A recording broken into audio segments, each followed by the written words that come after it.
Estimados señores expositores, miembros de la mesa, estimadas autoridades invitadas, estimados invitados especiales, amigos y amigas, docentes, estudiantes, muy buenas noches.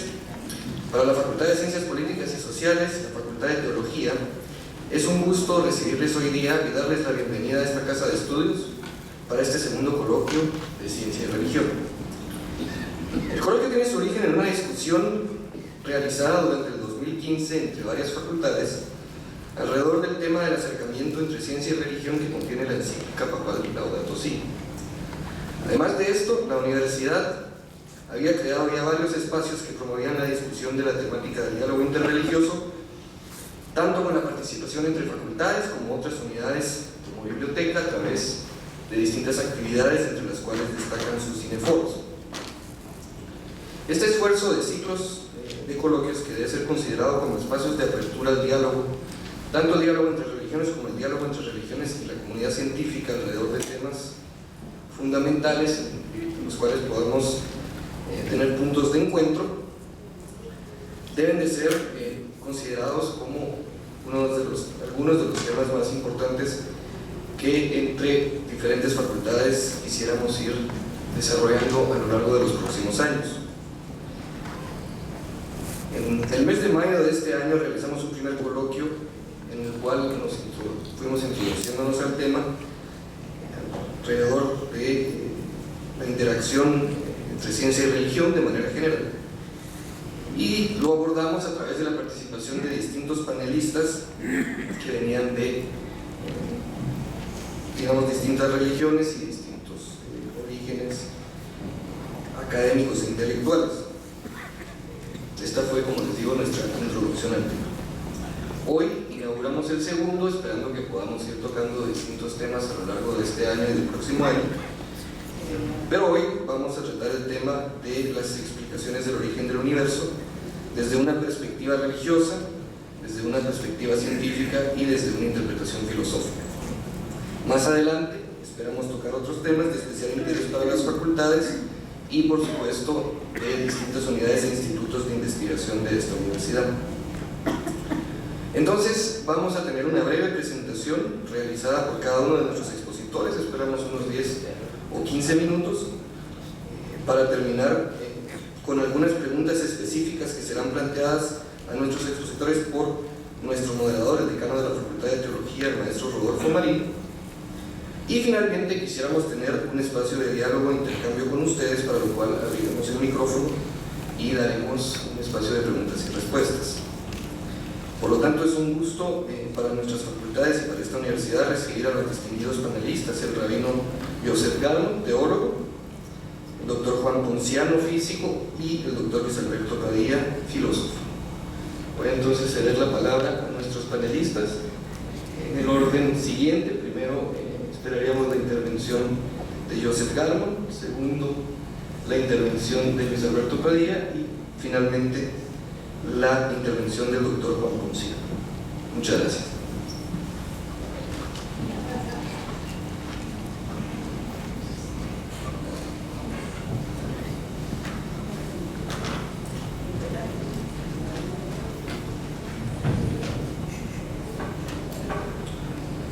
Shalom a todos, primero de todo, muchas gracias por venir.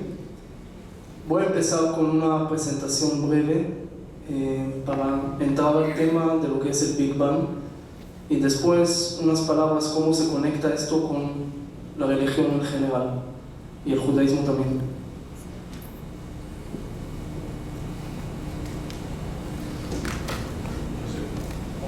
Todo el universo. ¿Cómo hemos llegado hasta aquí? ¿Y de qué está compuesto el universo? El secreto de la creación, el secreto de todo está encerrado en ese primer segundo.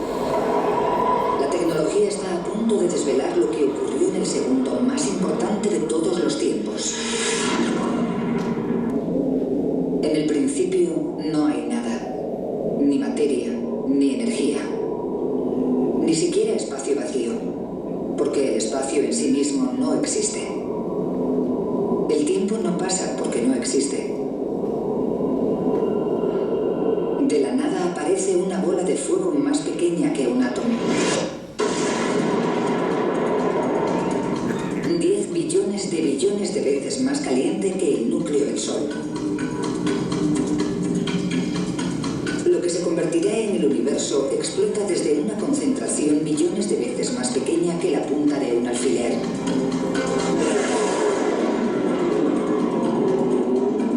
Comienza el tiempo. Echar la vista atrás al instante de la creación es una idea nueva. La teoría del Big Bang está muy aceptada, pero el concepto tiene menos de un siglo de antigüedad. Una de las cosas que tenemos que observar con perspectiva es lo eficiente que es nuestra comprensión del universo. Hace 80 años la opinión más aceptada en la ciencia era que el universo era estático y eterno, que había estado siempre. Pero eso cambia en 1929. En el observatorio del Monte Wilson, en California, Edwin Hubble estudia la luz de las galaxias. Observa que cuanto más lejana es la galaxia, más larga es la longitud de onda que emite. Las ondas de luz se estiran cuanto más se propagan, y al estirarse cambia la longitud de onda. El mismo principio se aplica a las ondas sonoras. Según se acerca el tren, el tono del silbato aumenta. Cuando pasa, disminuye. Al alejarse el tren, cada onda sonora tiene que viajar más que la anterior para llegar a tu oído. Las ondas sonoras se estiran y disminuye la onda. Algo similar ocurre con las ondas de luz. Si una galaxia se aleja de nosotros, la onda de luz que emite se estira y cada vez es más larga y roja. Se llama corrimiento al rojo. Casi todas las galaxias se están alejando a más de 1,5 millones de kilómetros por hora. Si las galaxias se separan velozmente unas de otras, en algún momento deberían haber estado juntas. En este momento, lo que vimos, el momento de la muerte absoluta de las teorías de Aristóteles y hasta Einstein, que dijeron que el universo era estático, nunca tenía un punto de comienzo. En este momento, cuando Hubble en 1929 vio el corrimiento al rojo, entendió que el mundo tenía un punto de comienzo. A partir de este momento hasta hoy, ya todos están de acuerdo que el mundo tenía comienzo. Esa es la primera cosa que podemos ver en la Biblia, que habla Bereshit bara Elohim, al principio creó Dios. Al principio, estas palabras eran muy extrañas, porque todos dijeron que no hay punto de comienzo, el mundo siempre existió. Sin embargo, hoy esas palabras ya lo podemos entender mucho mejor. Al principio creó Dios. La segunda parte que vamos a ver, que el punto singular tenía todo, era un caos. Y es el segundo versículo que dice: la tierra era caótica, tenía de todo.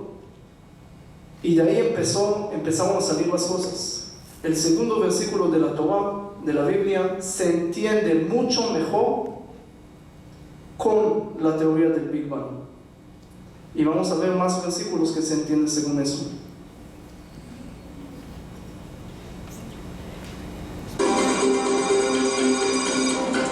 Es una cantidad de tiempo inimaginable.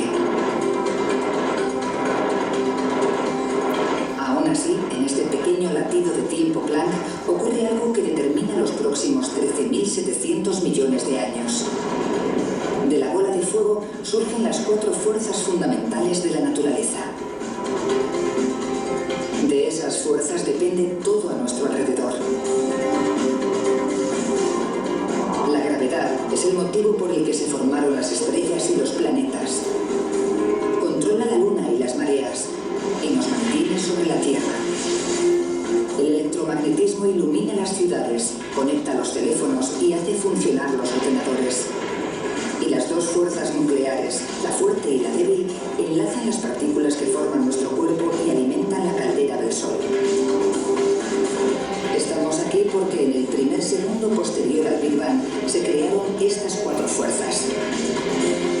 Sin ellas, el universo sería una nube monótona de radiación.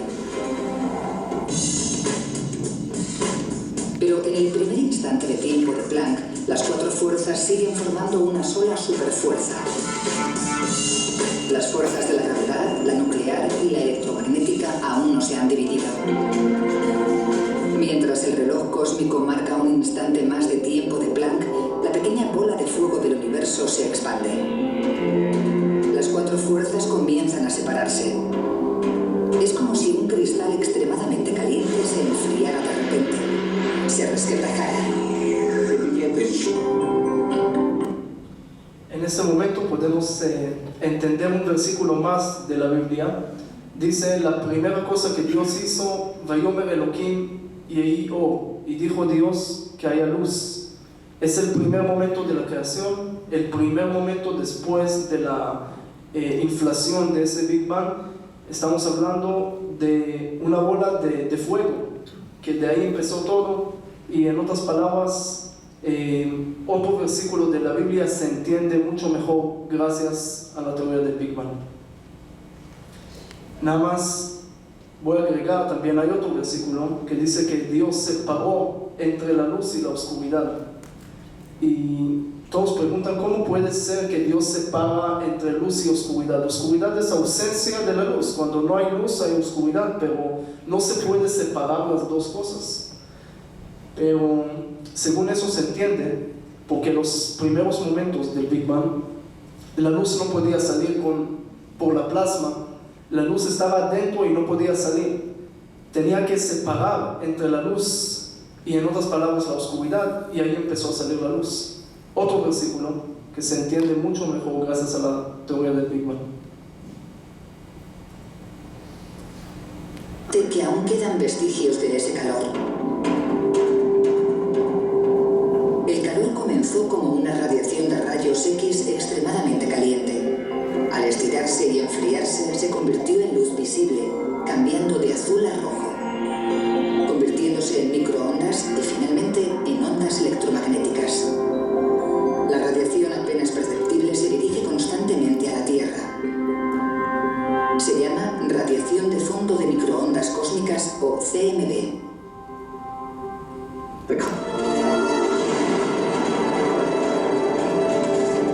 Más de 13.000 millones de años después, hay una manera de observar este brillo cósmico a simple vista.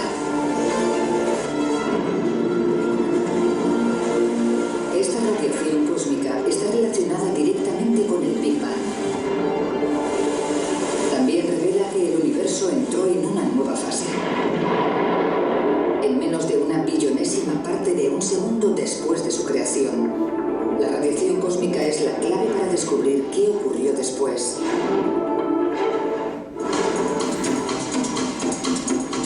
Unos cuantos instantes de tiempo de Planck en nuestro reloj cósmico y la bola de fuego del universo se transforma.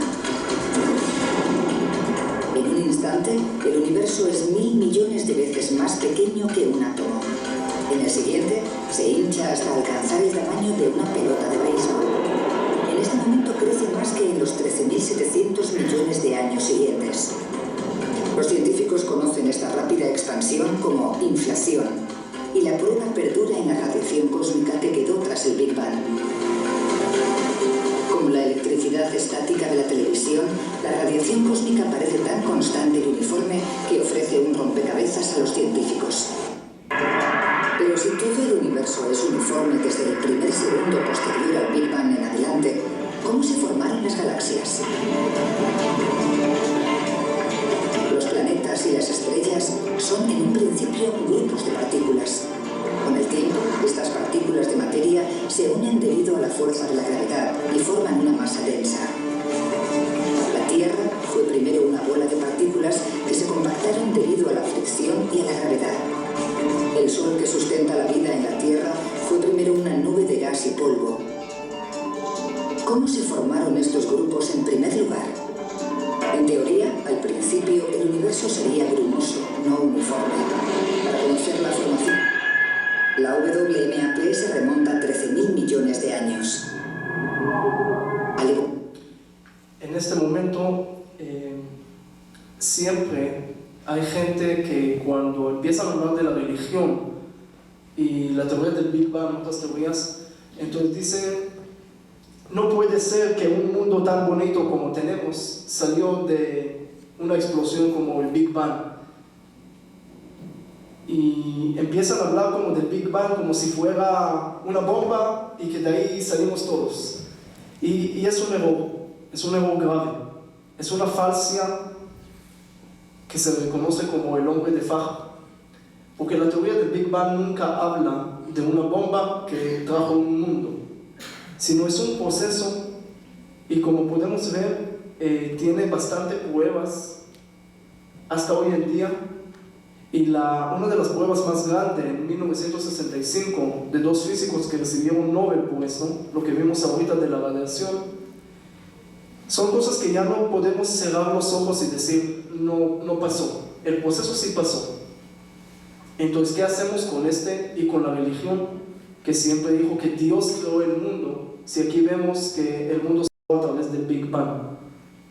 Eso lo voy a dejar más adelante para contestar esa pregunta antes de terminar. El universo, estas pequeñas ondas, se empieza a formar algo nuevo.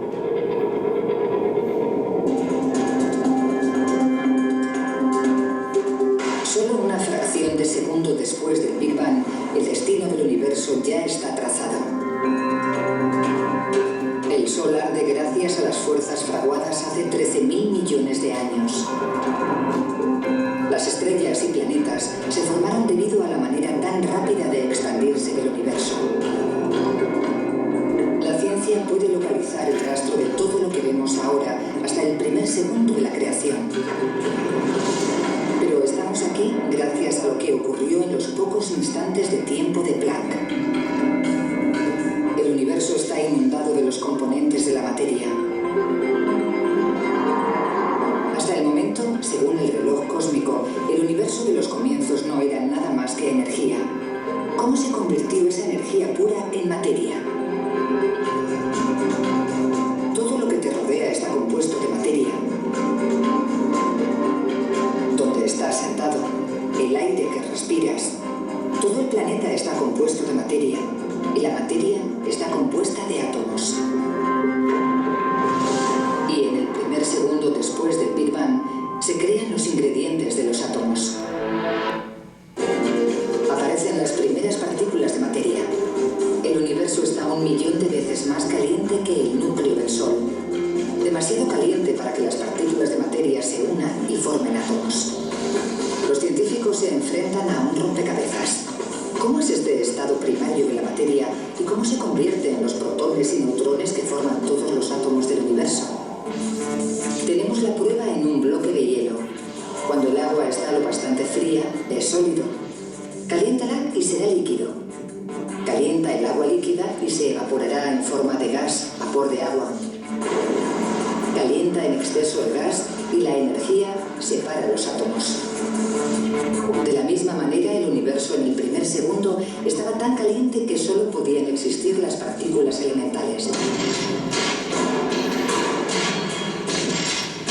Solo hay una manera de ver los elementos que dieron lugar a la materia en el primer segundo posterior al Big Bang. Los científicos tienen que recrear las condiciones del Big Bang.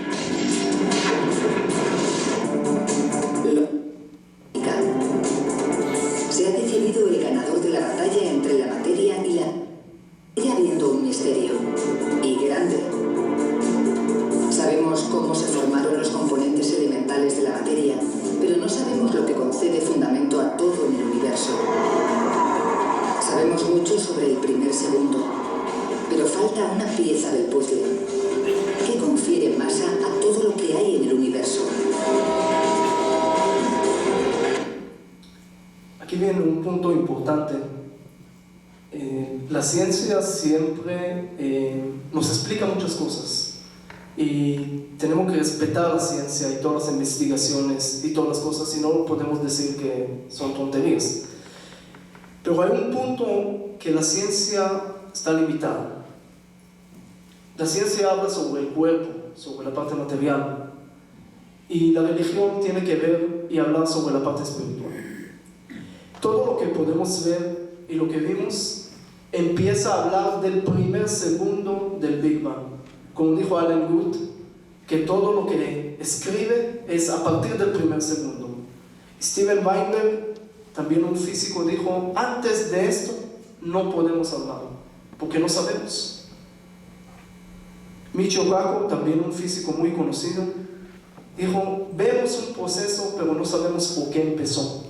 Stephen Hawking, también en el último libro, dijo, vemos un proceso y la única, o casi la única explicación por el momento es que algo superior a lo que conocemos existe. En otras palabras, la Big Bang nos puede llevar a reconocer mejor un Dios. Nos puede dar una prueba que no teníamos hasta ahorita para comprobar la existencia de Dios, que es el Big Bang, porque muestra un proceso que empezó, mas no me explica qué pasó antes.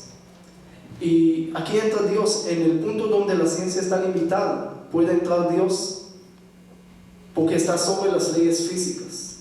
No lo podemos comprobar 100%, porque otra vez está sobre la física y por lo tanto no lo podemos comprobar con la física, pero sí podemos tener esa probabilidad, esa lógica que existe alguien superior que hizo a todo eso. Es la última parte ahorita que vamos a ver. Y para mí también es mejor creer en el Big Bang porque muestra más la grandeza de Dios, que es un mundo que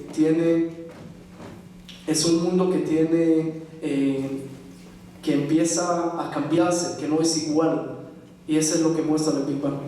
La masa hace difícil que algo se mueva. Incluso si un objeto no pesa nada. Nuestro viaje casi ha acabado, pero falta una pieza del puzzle que ha confundido durante décadas a los científicos. En 1964, en la Universidad de Edimburgo, el físico Peter Higgs propuso una teoría revolucionaria.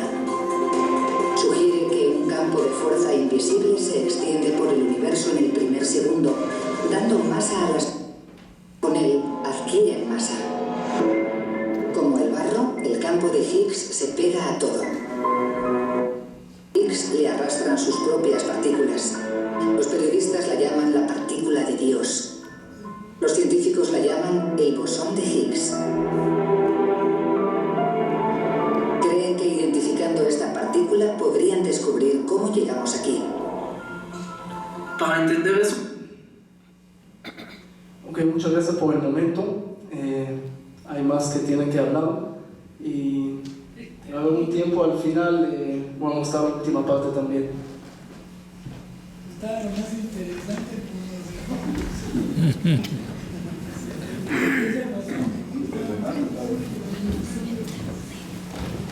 La parte interesante lo dejo al final.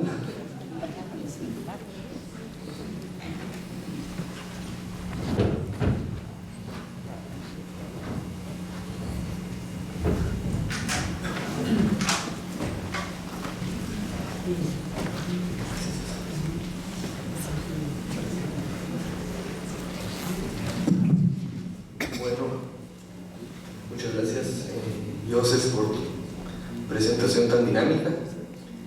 Llamo ahora al doctor Luis Alberto Padilla para que nos haga la presentación de sus consideraciones respecto al tema.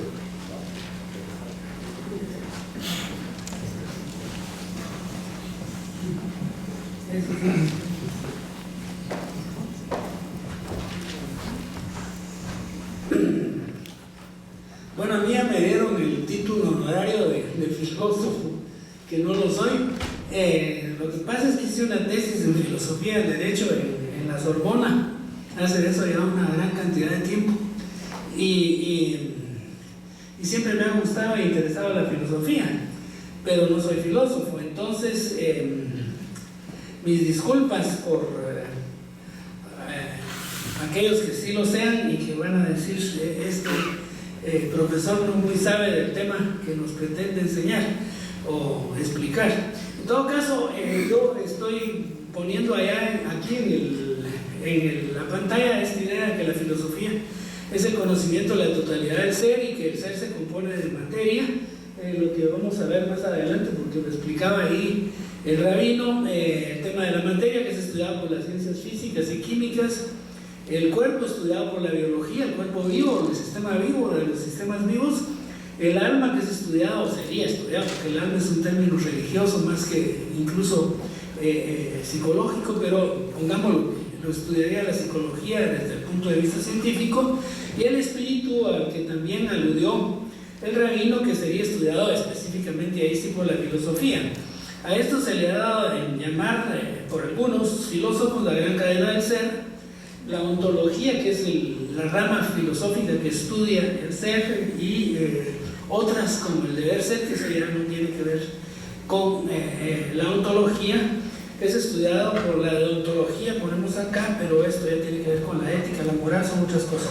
Entonces, la filosofía en la época de la Ilustración, ¿por qué quise hacer referencia a estos temas? En primer lugar, como les mencionaba, ya que hay aquí un rabino y un físico, para no incurrir en el riesgo de cometer graves errores en mi presentación, así es que mejor me refugio en la filosofía. Entonces, lo que yo quisiera acá, sobre todo desarrollar, es la idea de que esta, llamémosle así, pelea, confrontación, enfrentamiento, conflicto, como se le quiera llamar, entre la ciencia y la religión, que algunos dicen que existe, a mi juicio esto existió y ya no es así. Ahora estamos viviendo una época completamente distinta, pero hay que mencionar cuáles son las razones, los orígenes históricos de esta confrontación, de este enfrentamiento, y yo lo ubico acá en el periodo de la filosofía de la Ilustración, con Descartes, con el asunto de la duda metódica. Es curioso, pero todos estos filósofos eran religiosos y nunca dijeron no creer en Dios, ni mucho menos, pero de ahí salió, creo yo, a mi juicio, y bueno, a juicio de los historiadores de la filosofía, esta confrontación que se dio entre el empirismo inglés, por ejemplo, el racionalismo kantiano mismo, porque aunque Kant también era creyente, él postula la incognoscibilidad de la cosa en sí, el rechazo a la metafísica. Por cierto, como decía el rabino, más allá de la física se encuentra justamente la metafísica, ¿verdad? Que es la que se supone que se ocupa del estudio de los fenómenos espirituales, de Dios, de la religión, en fin, todas estas cosas, y que precisamente por eso, por considerarla no científica, muchos la rechazan. En otras palabras, parece que el Big Bang habría ocurrido sin ninguna causa física. Es más o menos lo que dijo entonces el rabino, ¿no? Ninguna causa física, pero podría ser una causa divina, ¿no? Podría ser Dios. Porque para que fuese causa física que se puede investigar, abriendo las... Bueno, tendría... Bueno, esto es lo que abre las puertas de la intervención divina, ¿no? Y fíjense ustedes esto aparece en el mismo libro de Fernández Rañada. Dice: Robert Jastrow, es director del observatorio Mount Wilson, en su libro God and the Astronomers, 1994, dice, no es cuestión de otro año, fue un astrónomo, ¿no? Y el libro se llama Dios y los astrónomos. Dice, no es cuestión de otro año ni de otra década, ni de descubrir una nueva teoría. Hoy parece que la ciencia nunca será capaz de levantar el velo que cubre el misterio de la creación. Vemos que la evidencia astronómica lleva una visión bíblica del mundo. Los detalles difieren, pero lo esencial de las exposiciones de la Biblia y la astronomía coinciden. ¿Se dan cuenta? Es lo que dijo el rabino, ¿no? Es lo que está explicando.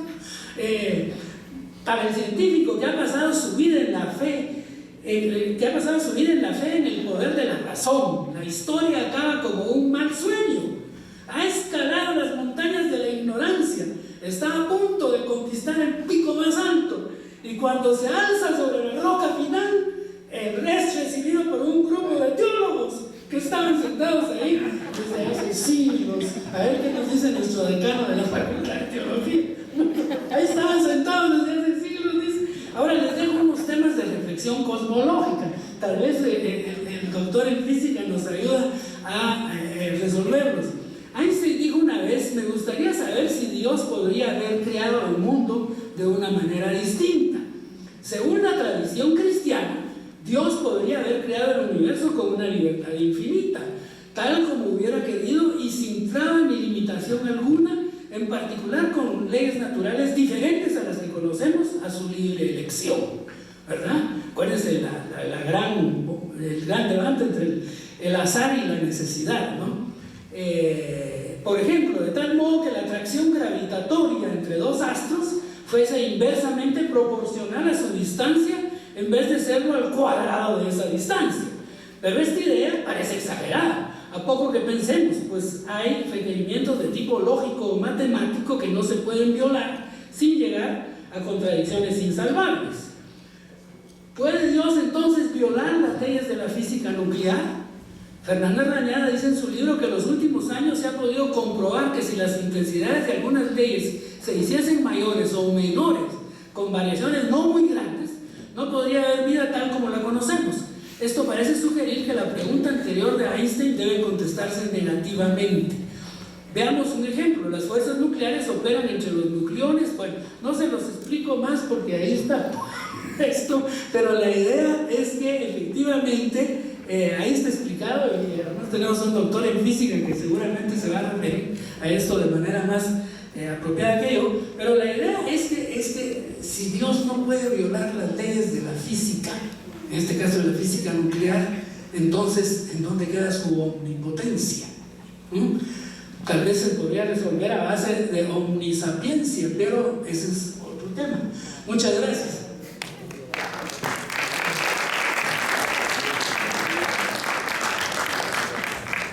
Muchas gracias, doctor. Definitivamente el tema da para muchísimo, pero lamentablemente nuestro tiempo aquí es limitado.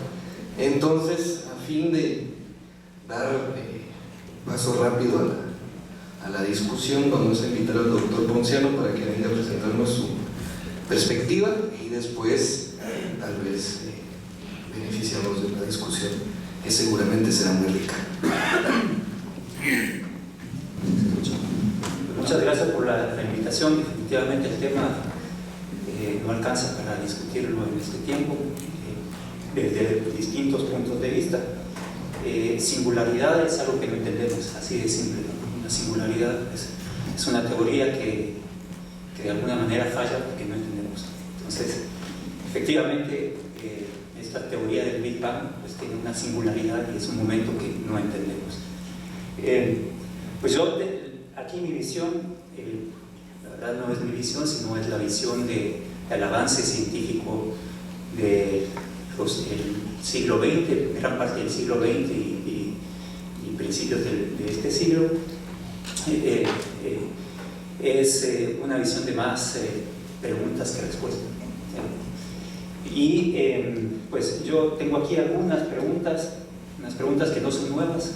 La primera pregunta es ¿cuál es el origen del universo? Si es que realmente el universo tuvo un origen o que ha tenido un tiempo infinito. Lo decía también el rabino, es la visión de Aristóteles, ¿no? Que decía que de la nada no puede surgir, nada surge, ¿no? Nada surge de la nada, algo así era la frase de Aristóteles. Esta es una primera pregunta que se han hecho todas las civilizaciones.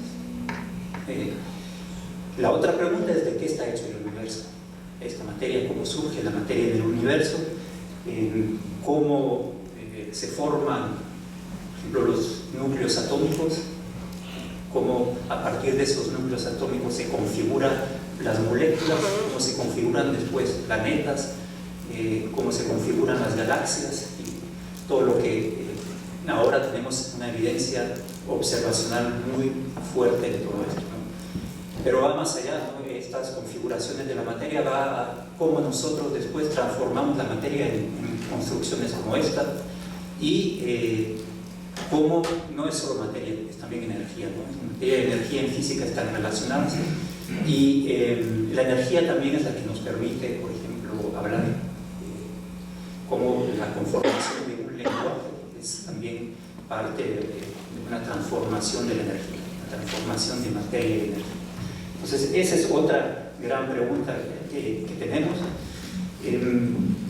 La otra pregunta, muchas gracias, es pues un cuestionamiento que nos hacemos si el andamiaje teórico con el que nosotros solemos describir la naturaleza es válido. ¿Cuál es su validez? ¿Qué alcance tiene este andamiaje teórico? Las construcciones teóricas. ¿Será que las descripciones que hacemos ahora y que nos han servido y mucho, ¿no? Por ejemplo, la mecánica cuántica, que es el pilar de la economía de varios países, porque todo el mundo digital es gracias a los avances de la mecánica cuántica.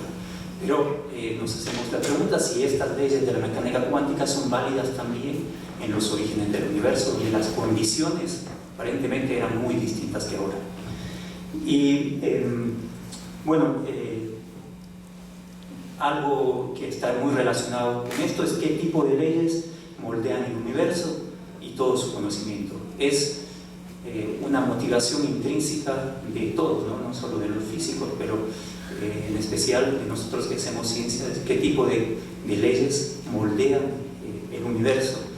Stephen Hawking, que es un profesor famoso de Cambridge, decía que su pretensión era la entera comprensión del universo, y lo demás para él eran detalles, ¿no?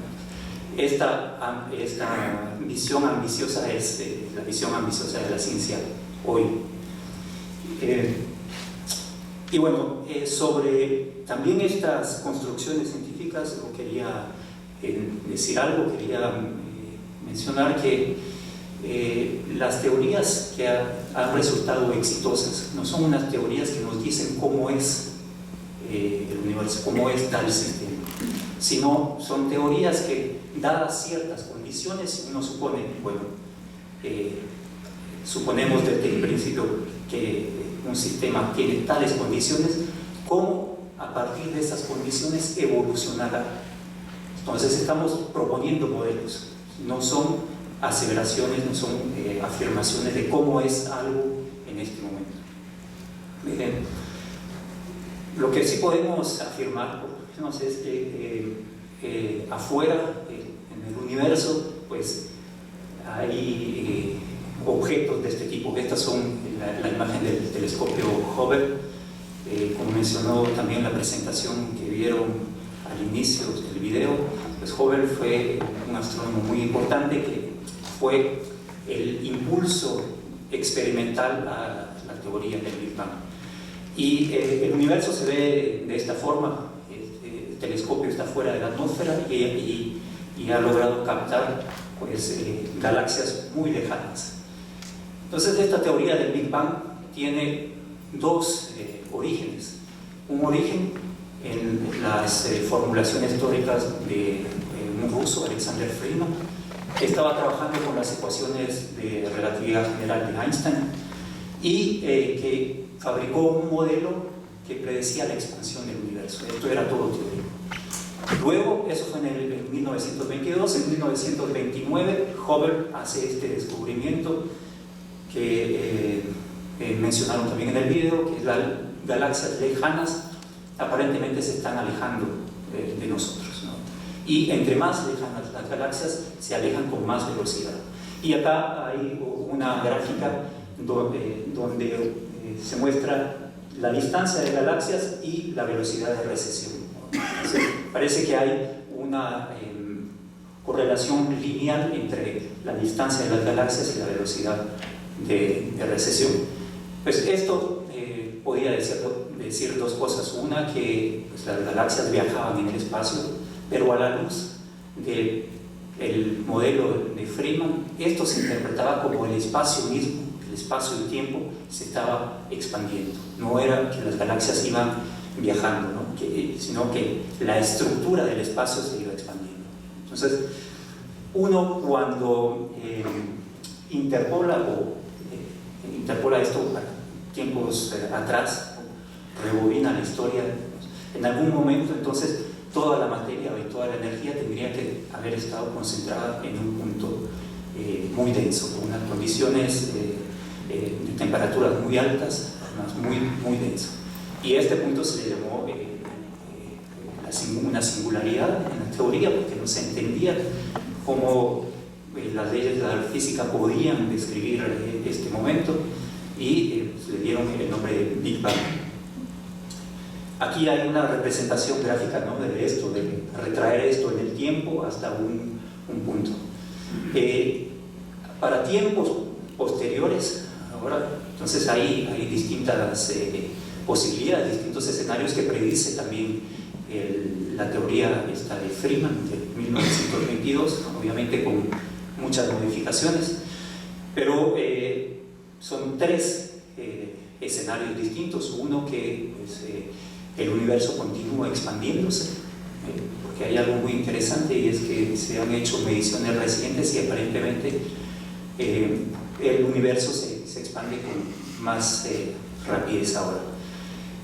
La otra posibilidad era que, dado que hay materia en el universo, la atracción gravitacional desacelerara, frenara la expansión del universo, y en ese caso pues, podría ocurrir dos escenarios. Uno, que llegara a un momento estático, el universo se quedaría estático, y otro momento de regresión, donde el universo pues, regresaría hasta un nuevo punto, una nueva singularidad. Entonces, esos son los tres escenarios que se plantean a la luz del descubrimiento de Hubble y a la luz también de teorías físicas, que son teorías físicas, de hecho, son muy bien fundamentadas. Y cuando digo esto, quiero decir que estas teorías, la mayoría de ellas han sido formuladas para explicar otros fenómenos, pero han resultado muy útiles también para explicar fenómenos que no se esperaba que pudieran explicar.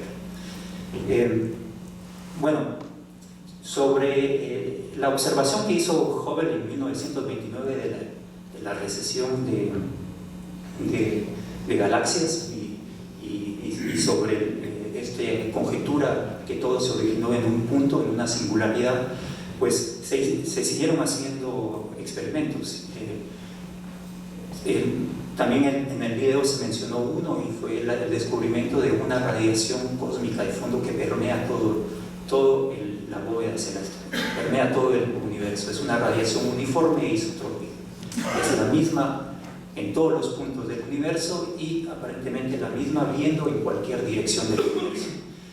Y eso fue en 1965, fueron ingenieros que estaban midiendo ondas de radios, otra cosa completamente diferente, y ellos encontraban ruido en sus mediciones, no sabían qué era, entonces apuntaban las antenas para distintas direcciones y el mismo ruido persistía. Y esta era la radiación cósmica de fondo, una radiación que a la luz también de las formulaciones teóricas provenía de una explosión inicial del Big Bang. Es como son los vestigios de los orígenes del universo. Luego ya a finales de los 90, a principios de los 2000, algunos satélites exploraron de forma más precisa esta radiación cósmica de fondo. Esta es una imagen mostrando que el universo es bastante uniforme y bastante isotrópico, ¿no? No hay muchas diferencias. Esto es un mapa de temperaturas de toda la bóveda celeste. Hay algunas pequeñas fluctuaciones, pero estas pequeñas fluctuaciones también pueden ser origen de las distintas estructuras que vemos a grandes escalas en el universo. Tenemos, obviamente, nuestra galaxia no es la misma que Andrómeda, hay cúmulos de galaxias, hay espacios vacíos entre galaxias. Entonces, todas estas fluctuaciones que ven ustedes, esto es como un fósil del principio de los orígenes del universo. Y estas fluctuaciones en temperaturas podrían estar al origen de la creación de distintas estructuras. Bueno, entonces tenemos evidencia experimental de que sustentan algo como una singularidad inicial. Tenemos también teorías que también sostienen estos experimentos que se han observado, pero no logramos entender cómo se originó el Big Bang, no logramos decidir todavía si las teorías físicas o las leyes de la física son válidas para el Big Bang. y de hecho no lo son. Y esto lo sabemos muy bien, porque en el origen del universo, pues si uno supone que todo el espacio y tiempo está contraído en los orígenes del universo, eso significa que la curvatura es infinita, bueno, en una curvatura infinita hay, entran en juego otras dinámicas, otras leyes, en particular las leyes de la mecánica cuántica, que predicen que las leyes son inciertas, ¿no? Que no podemos hacer mediciones ciertas, hay un principio de incertidumbre básico. Además, para universos donde prevalece la gravedad y en dimensiones microscópicas o infinitesimales, pues necesitamos de alguna manera una teoría que acople la gravitación con la mecánica cuántica.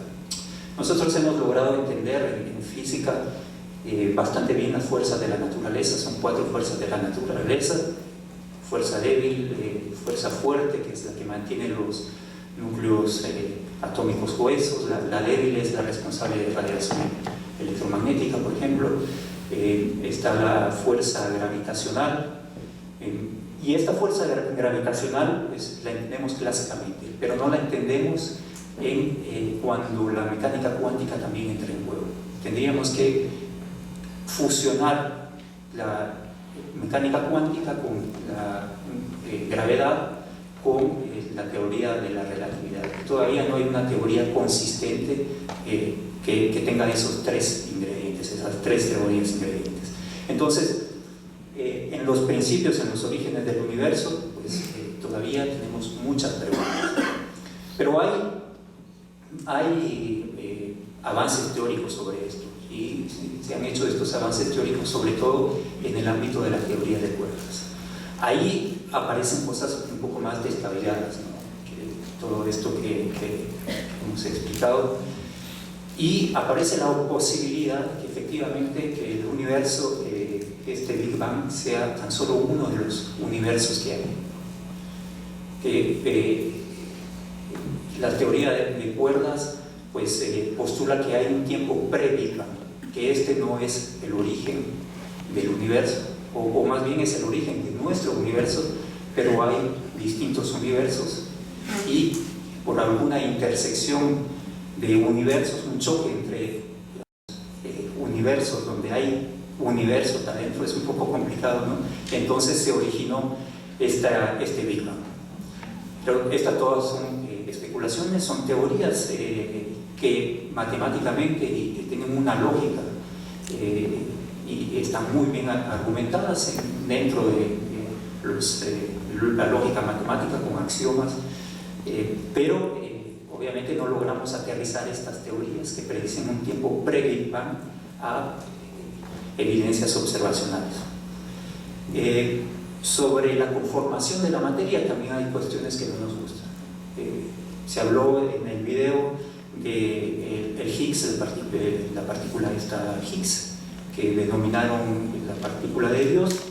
Pues la partícula de Higgs efectivamente es un eslabón del modelo estándar de física de partículas. El modelo estándar describe toda la interacción de la materia y, digamos, en principio describe por qué ustedes me están escuchando y por qué, bueno, recibimos señales de celular. Todo esto se puede describir a partir del modelo estándar de física de partículas, pero faltaba un eslabón y era cómo dar la masa a las partículas, cómo conferirle masa a las partículas, porque este modelo estándar pues, se formula sin masa.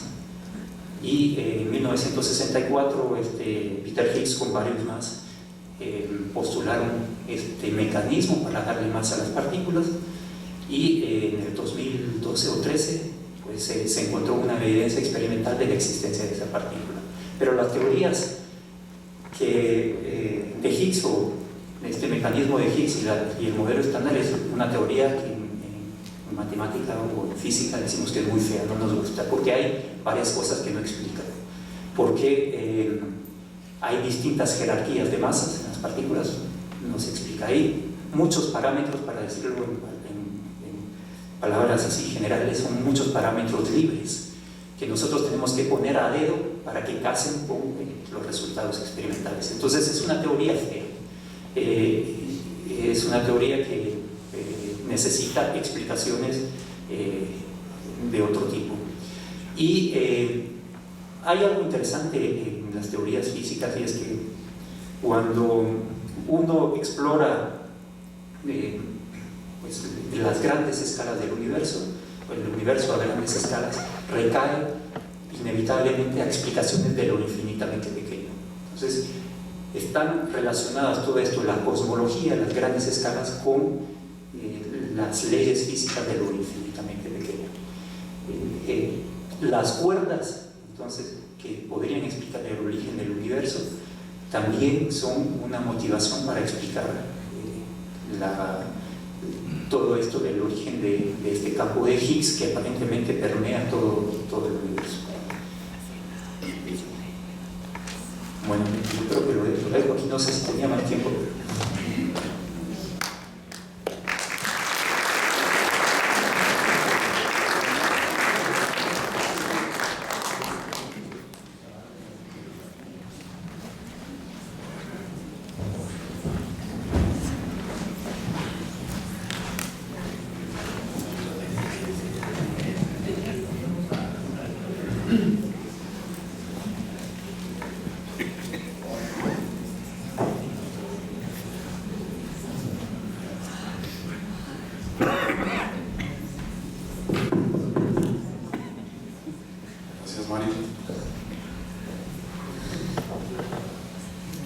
Gracias a los tres por sus respectivas intervenciones.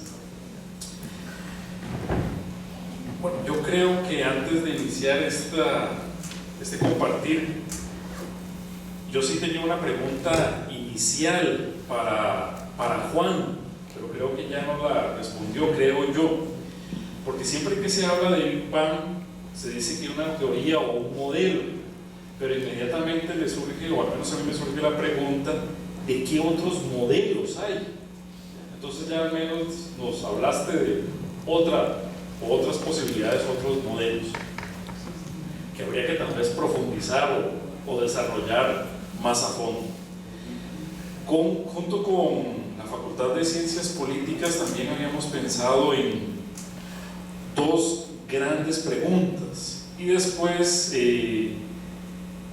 el doctor Luis Alberto nos hizo una tercera, muy directa a todos.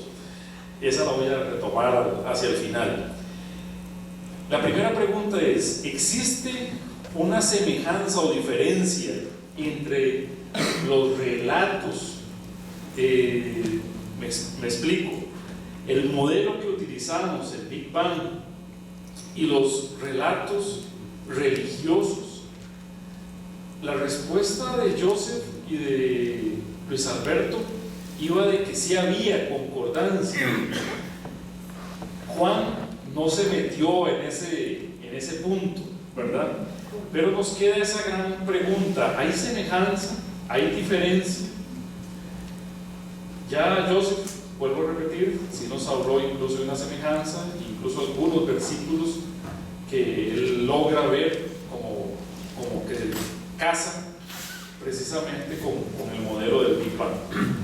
Pero si quieren dejo la pregunta abierta.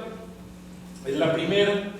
La segunda pregunta nace también, más bien desde la influencia religiosa. Siempre hay una relación entre lo que explicamos y nuestro estilo de vida. No sé si me explico. Tenemos un relato de la creación, y ese relato de la creación tiene unas implicaciones para el estilo de vida que decidimos llevar.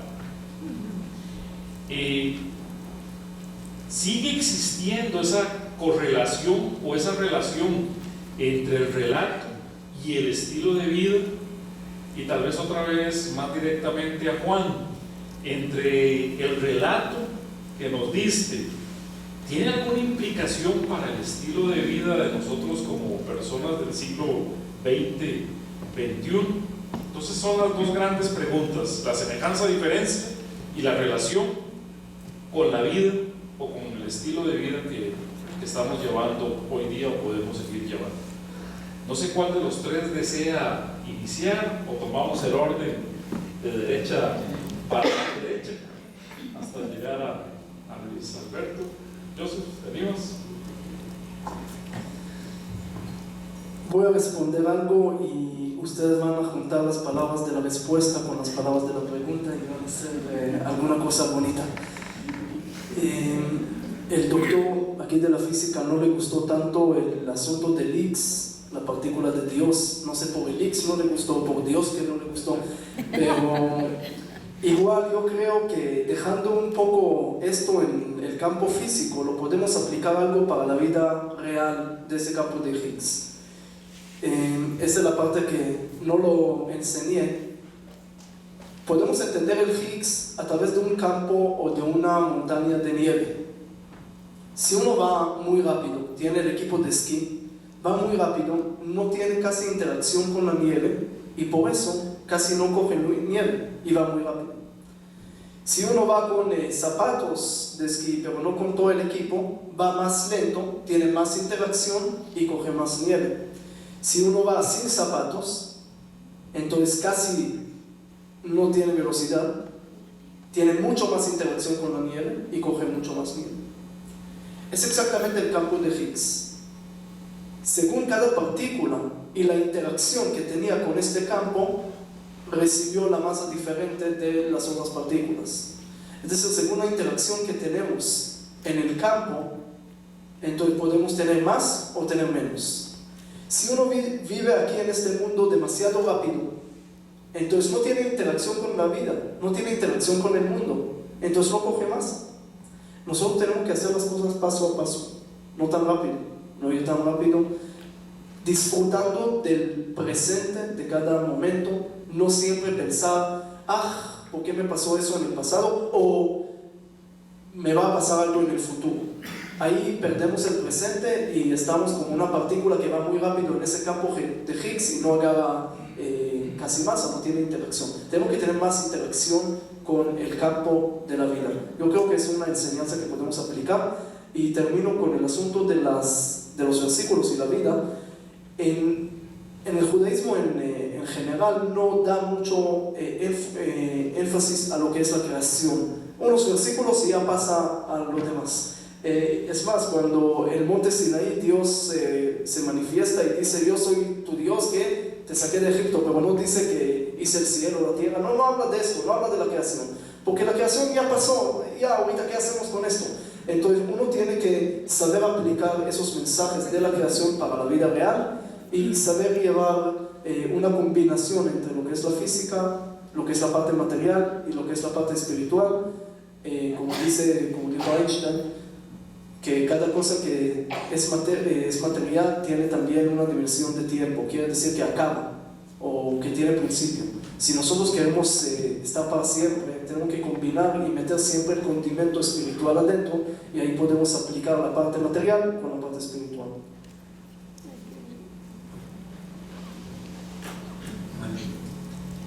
Sí, bueno, el Higgs no es que no me guste. De hecho, sí celebré el descubrimiento del Higgs. Lo que sucede es que lo que quise decir es que abre más preguntas todavía, ¿no? Entonces, y estoy de acuerdo de que paso a paso, ¿no? Esto resolvió una pregunta y luego, bueno, hay muchas más preguntas.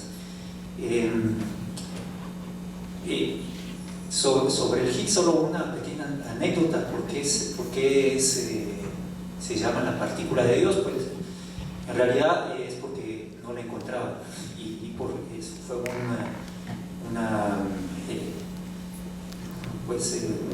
argumento tal vez publicitario, pero hay un premio Nobel experimental de física de partículas que publicó un libro, y en el libro básicamente decía, él hablaba sobre la importancia de esta partícula, pero que era una partícula todavía hipotética porque no se podía encontrar, y él le puso a su título, le puso God Damn Particle, partícula maldita, ¿no? Maldiciendo que no era muy elusivo. Y entonces el editor pues se avivó y le quitó el damn y le puso God Particle, ese fue el origen de partícula de Dios. Entonces,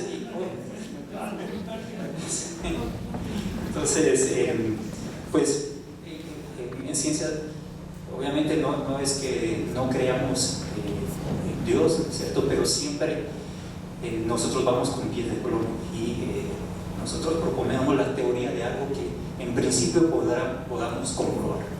Entonces siempre hacemos esa división entre la parte religiosa y la parte científica.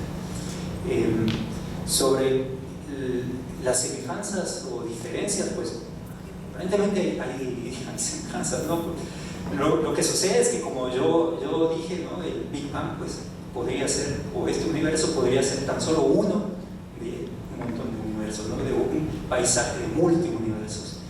Y bueno, y cómo correlaciono eso con los relatos que me dan las distintas culturas. Habría que ver también otras culturas, ¿no? ¿Qué relatos dan?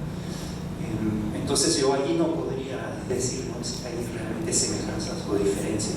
Lo que sí sé es que la construcción teórica del Big Bang o de esta teoría del origen del universo no está completa. Hay muchas más preguntas de lo que nosotros alcanzamos a contestar. La correlación con el estilo de vida, pues yo estudié física y estudié física teórica y pues no me ha faltado, digamos, el salario hasta el momento.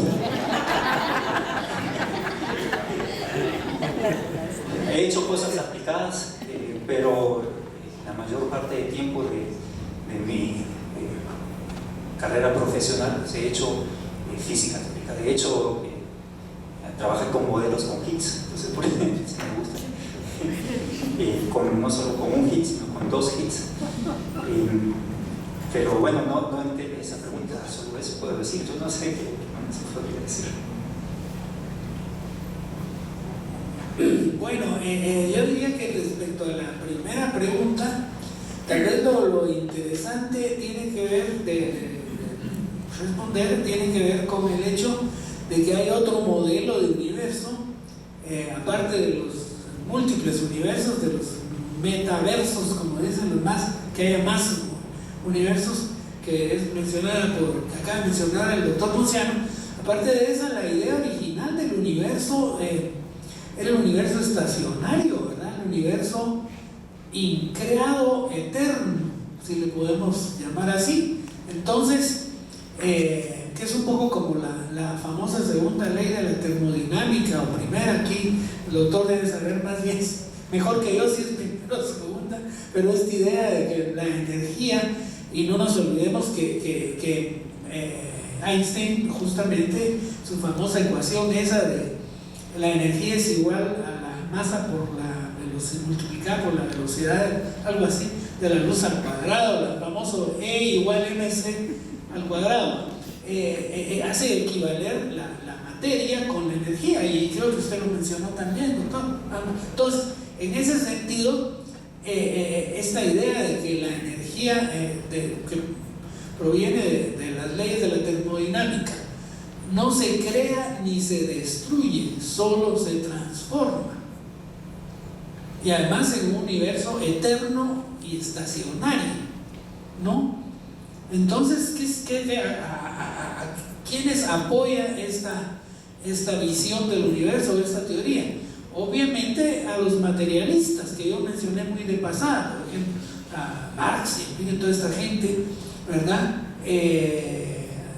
A los ateos, si lo queremos ver así, no precisamente a los religiosos, ¿verdad? Mientras que el Big Bang, y por eso puse al final de esta reflexión que hacía este astrónomo norteamericano, ¿verdad?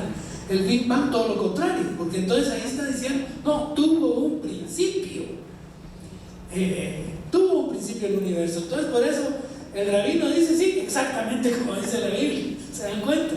Ahí está la vinculación, ¿no?, entre, en este caso, religión y ciencia, ¿verdad?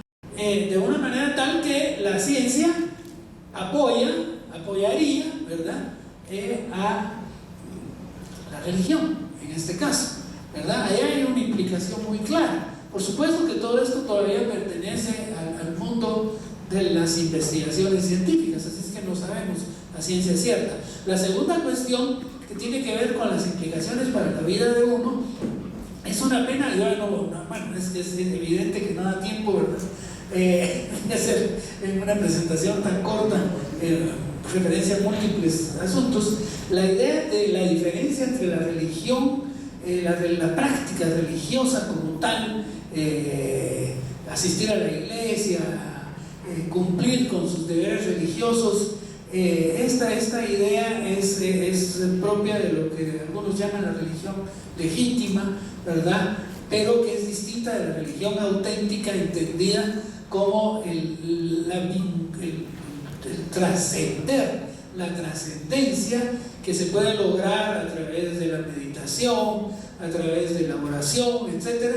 Y esta reflexión sobre el origen del universo y sobre la inmensidad del universo y sobre el origen de la vida, en fin, todo lo que es propio de la filosofía, pero también de la religión, lo puede inducir a uno a tener esa búsqueda de la trascendencia, ¿verdad? Es deseable que así sea, porque eso le va a dar a uno una vida mejor. Entonces desearíamos dar el micrófono a por lo menos 2 personas para que hagan una pregunta, ya sea general o específica a alguno de los expositores. ¿Quién se desea animar? Creo que mi pregunta solo es para el doctor Ponciano, porque uso mucho la frase hasta aquí hemos podido probar y aquí no hemos podido probar. Y yo creo que a veces nosotros que no somos físicos, ¿verdad?, pensamos en probar más como del telescopio Hubble, cuando tú puedes ver algo y por tu observación. Entonces, yo quisiera que, si pudieras, sabiendo lo que sabemos, ¿verdad?, explicarnos un poco más cómo es que se prueba, cómo es que se lanza, por ejemplo, la teoría de cuerdas y decir, esto sí ha sido bastante sustentado, o qué falta para sustentarlo. Es una forma para que nosotros podamos entender qué es este tipo de prueba científica. Bueno, la prueba es muy... se acerca mucho a la falsabilidad de Popper, de este filósofo, la filosofía de la ciencia. Nosotros probamos con vistas o, digamos, respaldándonos en una teoría.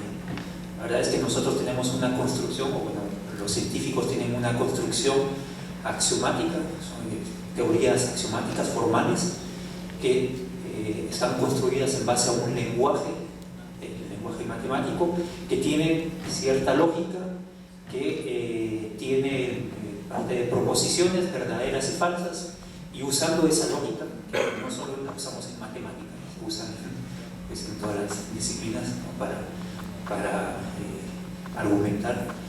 En base a eso, nosotros decidimos si una proposición es falsa o verdadera. Pero además, en física hay un componente adicional, y es las observaciones. Si estas teorías, pues, si no hay ninguna observación que refute esta teoría, pues la teoría se mantiene. Se mantiene hasta que se encuentra una observación que definitivamente la trae abajo. Entonces ese es más o menos el esquema que se usa. Eso lo explicó Popper, ¿no? Eso en epistemología de la ciencia, en filosofía de la ciencia. Y es lo que se usa, porque nosotros pues, en realidad jugamos con las teorías, porque son teorías matemáticas. La teoría de cuerdas es una teoría que nos va a costar mucho probarla, porque es una teoría que, en primer lugar, es una teoría que se formula para muy grandes energías, ¿no?, para explicar cuestiones de muy grandes energías. Los aceleradores de partículas que han puesto en marcha desde los años 70 y el más reciente es el LHC. Tiene 27 kilómetros y atraviesa fronteras de Francia, Italia y Suiza. Uno de los objetivos de este acelerador de partículas es recrear condiciones cercanas a las del universo, pero está muy por debajo de las energías que se necesitan para probar la teoría de cuerdas. Este es uno de los digamos, problemas. Otro problema es que la teoría de cuerdas es una teoría que es consistente solo si uno la plantea en más de 3 dimensiones o 4 dimensiones físicas. Teorías de cuerda en 11 dimensiones, hay teorías de cuerda en 26 dimensiones. Son dimensiones físicas que en principio podríamos medir. Entonces, ¿cómo explicamos estas dimensiones físicas? Pues hay muchos avances sobre eso y son dimensiones aparentemente tan pequeñas que nuestros aparatos no han llegado a la precisión para poder medir estas dimensiones. Estas son algunas de los problemas que tenemos para fundamentar la teoría de cuerdas. Dicho de otra forma, no la podemos proyectar a fenómenos, a observaciones que puedan respaldar esta teoría y que la puedan refutar, ¿no? Si es que se encuentra algo que nos predice la teoría. Muchas gracias. Y también muchas gracias a todos por excelentes presentaciones, no lo dije. ¿Alguien más del público desea formular una observación? Sí, ok, allá atrás.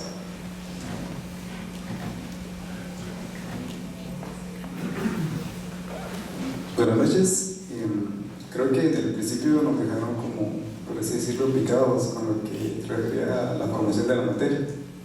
El rabino nos explicó más o menos cómo se creaba la materia con el campo de Higgs. Mi pregunta ahora es, ¿se puede tocar el tema de la antimateria con la teoría de Big Bang?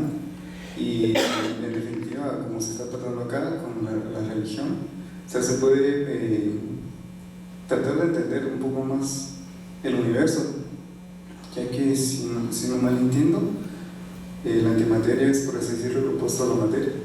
Y ¿se puede explicar o solamente estoy como planteando más preguntas? Gracias. Sí, la antimateria existe. De hecho, en esos experimentos de partículas, de aceleradores, se crea antimateria. Se crea materia, digamos, electrones y antielectrones, se llaman positrones, ¿no? Y estos se aniquilan y emiten radiación. En el video también hablaron algo de eso, porque en los orígenes del universo pues no había materia formada, habían partículas fundamentales, un plasma donde hay quarks y gluones, son las partículas más fundamentales, y estas partículas pueden interactuar entre ellos. En particular, si uno junta una partícula elemental con su antipartícula, se desintegra y irradia algún tipo de puede ser radiación electromagnética. Entonces, eso sí se entiende perfectamente. Lo que no se entiende es dónde está la antimateria. La podemos recrear en estos experimentos de partículas, pero ¿por qué no hay antigalaxias, por ejemplo, que podrían colisionar con una galaxia y desintegrarse, ¿no? Formando energía? Entonces esas son preguntas efectivamente que tenemos de los orígenes de esta singularidad inicial. ¿Qué pasó con la antimateria? ¿A dónde fue a parar esta antimateria? Hay explicaciones que durante este periodo inflacionario, pues la antimateria se fue convirtiendo en materia, digamos, y en radiación, ¿no? Pero todavía son preguntas que pues, se están tratando de responder. Bueno, ya que las dos preguntas fueron muy directas a Juan, yo no sé si Joseph y Luis Alberto desean así también añadir algo más a raíz de las dos preguntas o a especie de conclusión.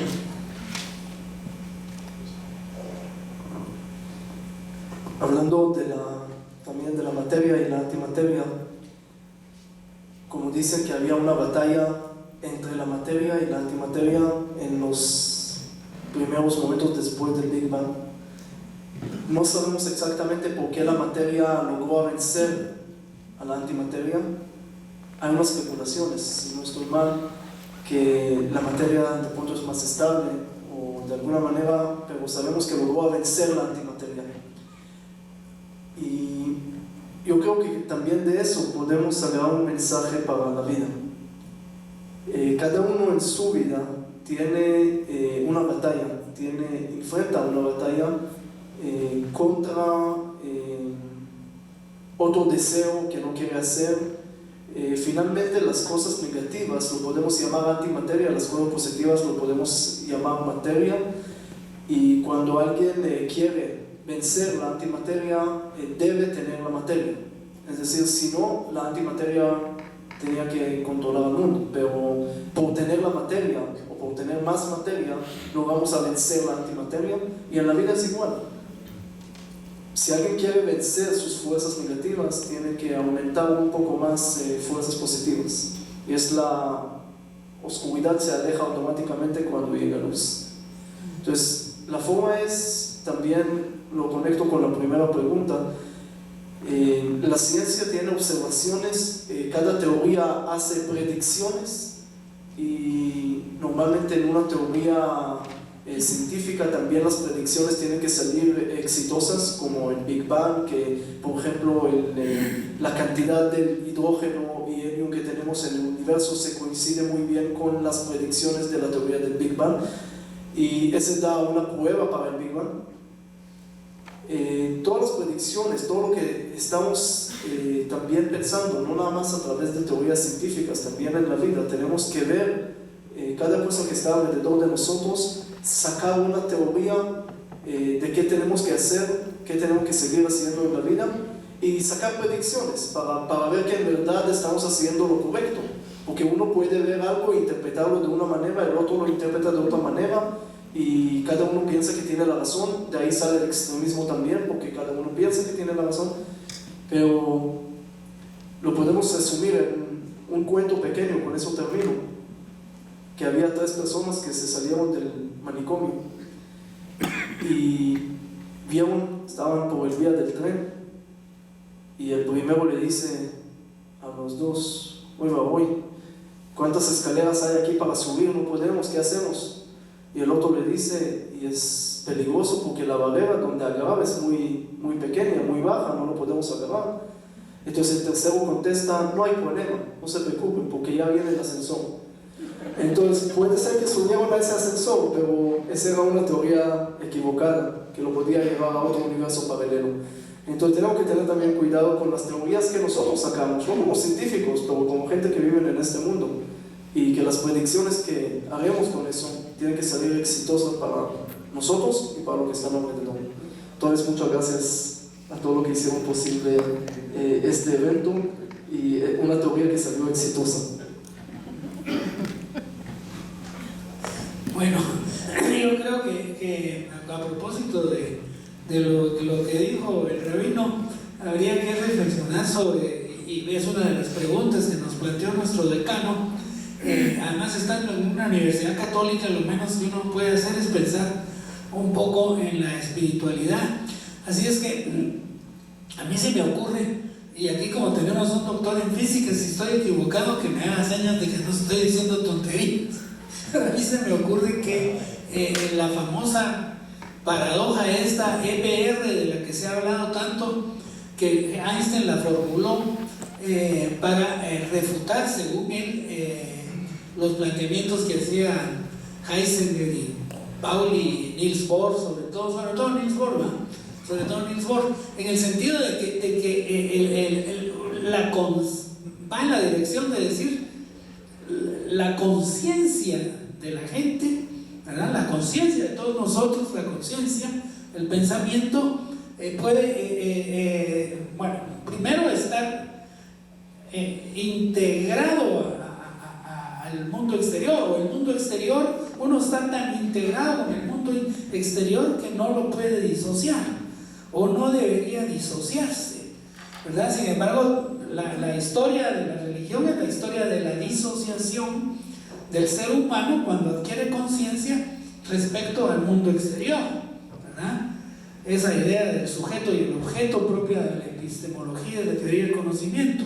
Pero en esta perspectiva, si la conciencia del individuo, de la persona y de las personas, de la colectividad, de la humanidad, debería entenderse como parte del universo, entonces uno podría pensar, ¿verdad? Estoy especulando, es decir, eso lo dejo para la Facultad de Teología, porque la Facultad de Teología nos convoque a otro coloquio sobre ese tema. Podría pensarse que la conciencia divina, que Dios es conciencia universal, como lo piensan los budistas, como lo piensa la religión budista.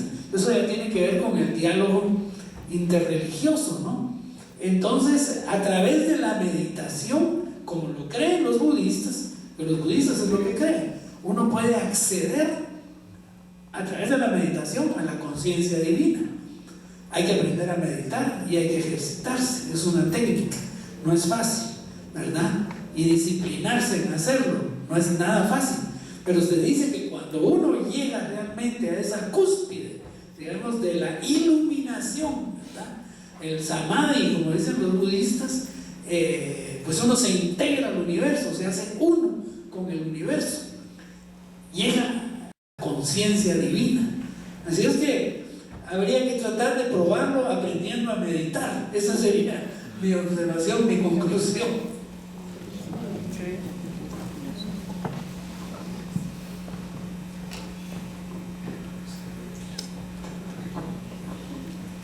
Bueno, yo también para estos coloquios que venimos ya trabajando, como dijo Luis Andrés, desde ya hace tiempo, y el encuentro con Joseph ya también desde el año pasado, ¿verdad? Claro, al ser tradiciones religiosas que una deriva a la otra, el cristianismo se lo debemos a nuestros hermanos mayores, los judíos, la tradición judía, entonces, claro, tenemos más similitudes, más puntos de unión, y eso me ha llevado desde hace tiempo, desde la teología, a entrar, como lo dice Luis Alberto, a todo el tema de esa relación fe-ciencia, fe-razón. Incluso existe hasta un documento de la Iglesia Católica que tira por ahí, y hoy, para el día de hoy, me puse a leer también a uno de los grandes físicos y teólogos de la Iglesia Anglicana, a Polkinghorne, que es también físico y pastor de la Iglesia Anglicana, y con él me hacía reflexionar en dos grandes ideas que quiero compartirlas como conclusión. En el cristianismo en general, pero también creo que es una idea que viene algo del judaísmo, que nosotros la formulamos de esa forma, y como dijo Joseph, la creación ocupa poco lugar o poco puesto en su reflexión. Nosotros más, por varios santos por ahí que nos metieron en ese día, hay una relación entre la creación de la nada, la creación ex nihilo, que así lo hemos traducido y así lo seguimos utilizando, que es todo una reflexión que se ha hecho siempre, cómo Dios crea de la nada. Polkinghorne nos dice en una de sus anotaciones ahí, pero no quiere decir que en la nada no esté pasando nada, ¿ya? Eso hay que también revisarlo, por un lado, pero por el otro, y es con la idea que me quedo con Joseph también, con Luis, y creo que con Juan, al fin de cuentas, aunque no lo expresó tan explícitamente Juan, que hay una creación continua en la que nosotros tenemos que estar apostando o trabajando.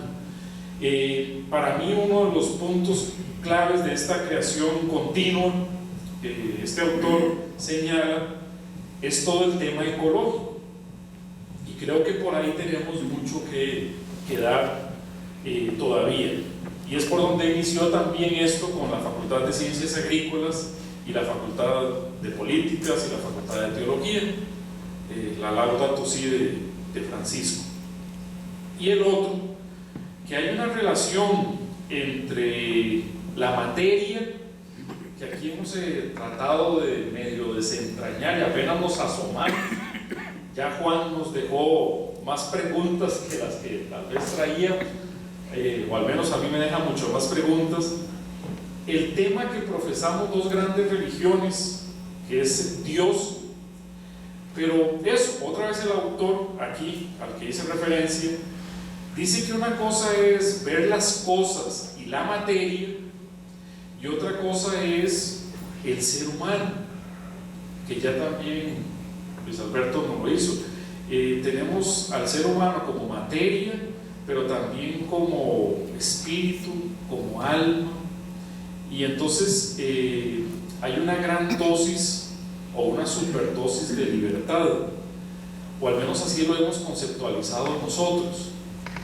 Y entonces, ¿cómo en este relato creacional esa libertad juega un papel muy importante?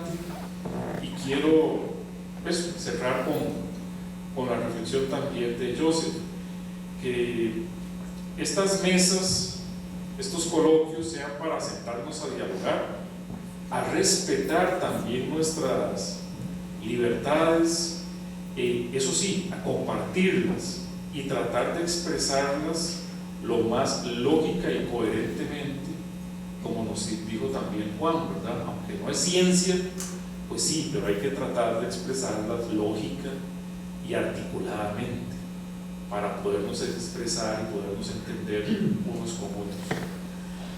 Así que les agradecemos su participación, les agradecemos su estancia entre nosotros. Esperamos que este segundo sea también un tercero y un cuarto. Cuando lo planificamos queríamos hacer 4 al año. Ya vamos por el segundo y creo que tal vez llegaremos al tercero, no sé si al cuarto. Pero es una propuesta que hemos hecho y queremos seguir trabajando en ella. Gracias por estar con nosotros, gracias por acompañarnos esta noche. Luis, sí. Un comercial, un comercial, porque estas cosas que se hacen acá en Landívar, que son muy buenas, yo los felicito a los organizadores, en las grandes universidades del mundo ya se hacen desde hace rato. Entonces, para los que estén interesados, yo les recomendaría, ahora como todo se sabe a partir del internet, hay una sociedad internacional que fue fundada a principios de siglo, que se llama International Society for Science and Religion. La sede está en Estados Unidos y se reúnen y hacen congresos y todo, y acaban de publicar un libro que si van al sitio de internet de esta International Society for Science and Religion, o sea, Sociedad Internacional para la Ciencia y Religión, y acaban de publicar un libro que se llama Why the Science and Religion Dialogue Matters. ¿Por qué importa o por qué es importante el diálogo entre la ciencia y la religión? Para los que estén interesados, entonces. Gracias, Luis. Bueno, muchas gracias y finalmente solo agradecerles a todos por estar con nosotros. Muchos de ustedes estaban en el primer coloquio que hicimos, ahora somos más y yo creo que vamos a ir creciendo en números y sobre todo les agradecemos por habernos acompañado hasta el final. Ya nos superpasamos del tiempo, pero creo que fue por una buena causa. Así que muchas gracias a todos. Muchas gracias a